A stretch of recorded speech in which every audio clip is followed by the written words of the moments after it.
Salut les amoureux du droit, j'espère que vous allez super bien. Aujourd'hui, dans cette nouvelle vidéo, on va aborder les principes fondateurs de la démocratie.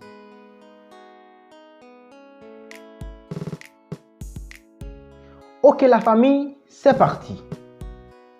Avant même de commencer la vidéo, il est important de vous signaler qu'on ne va pas parler largement de la démocratie comme on pourrait le faire. Mais on va se contenter tout simplement d'aborder les principes fondateurs de la démocratie. Pour commencer, la démocratie est une et indivisible. La démocratie est une, c'est-à-dire qu'il n'y a pas plusieurs démocraties. Donc, il est tout à fait illogique de penser ou de croire que chaque pays a sa propre démocratie. Non, la démocratie a des principes fondateurs. Lorsqu'ils sont réunis, la démocratie est. Et lorsqu'ils ne sont pas réunis, la démocratie n'est pas. En outre, la démocratie est indivisible, c'est-à-dire qu'un pays ne peut pas être démocratique aujourd'hui et ne pas l'être demain, ainsi de suite. Soit on est démocratique, soit on ne l'est pas. Bon, on ne va pas rentrer dans les détails pour que la vidéo ne soit pas trop longue.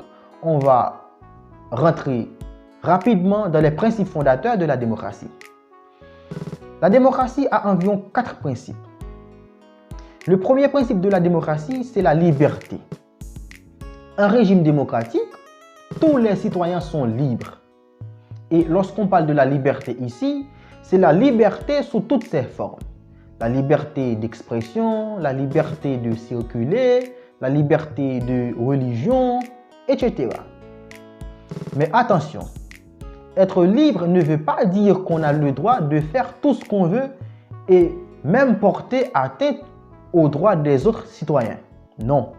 Déjà, c'est la raison pour laquelle Montesquieu a défini la liberté comme étant le droit de faire ce que les lois permettent.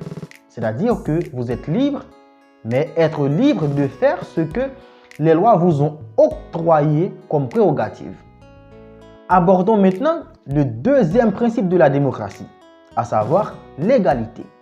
Ici, c'est un bémol à relever, puisqu'on ne parle pas ici de l'égalité économique ou des autres égalités, mais on parle plutôt de l'égalité juridique et politique. C'est-à-dire, dans un régime démocratique, tous les citoyens sont égaux en droit. Abordons maintenant le troisième principe de la démocratie, à savoir l'égalité.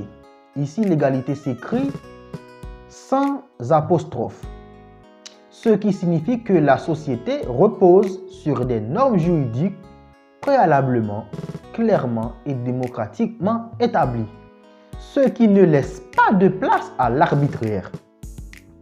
Et prenons enfin le quatrième principe de la démocratie, à savoir la participation des citoyens au pouvoir. On ne peut pas imaginer une démocratie sans la participation directe ou indirecte du citoyen au pouvoir. Cette participation se matérialise dans la possibilité donnée aux citoyens de pouvoir dire ses mots dans la prise des décisions du gouvernement. Autant ils sont dedans, autant la démocratie se fait sentir et devient palpable.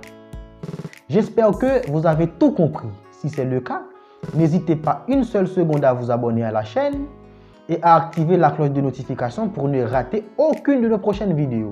Et si vous n'avez pas bien compris, n'hésitez pas à me poser des questions dans les commentaires et je vous dis à très bientôt pour une prochaine vidéo plus intéressante que celle-ci.